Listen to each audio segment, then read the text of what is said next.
अडचणीची थोडी जागा आहे आणि हा साप प्रेग्नेंट असू शकतोय आणि घोणस आहे.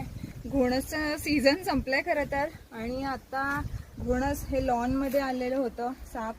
मी आणिच एक 1.5 तासापूर्वी घोणस पकडला होता, तर ती सुद्धा सिच्युएशन थोडी डिफिकल्ट होती आणि ही सुद्धा इकडे होल वगैरे असलं तर गेलं असतं. तर मी आता ह्याला पॅक करते, सरळ पॅक करते पहिला.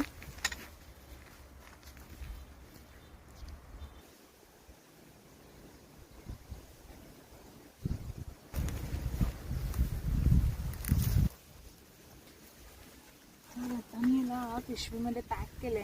प्रेग्नेंट आहे आणि खूप त्रास पण द्यायला नको त्याला, म्हणून मी पहिला पॅक केले. तर आता प्रेग्नेंट आहे म्हटलं तर आता सुरक्षित जागा त्यांनी शोधत असतात पिल्लं घालायला. आणि हा तर अंडी नाही घालत, घोणस पिल्लं जन्माला देतो डायरेक्ट. तर सुरक्षित जागा, जर असं जास्त गरमी वगैरे असेल तर थंडीच्या ठिकाणी आलेलं असते. आणि नाक सुद्धा चांगली जागा बघत असतात त्यांनी, जिथं सेफ त्यांची अंडी आणि पिल्लं राहू शकतात. आणि तशा ठिकाणी त्यांनी अंडी सुद्धा घालतात आणि परत पिल्लं सुद्धा जन्माला घालतात. म्हणजे हा आता पिल्लं घालण्याच्या शोधामध्ये आला होता.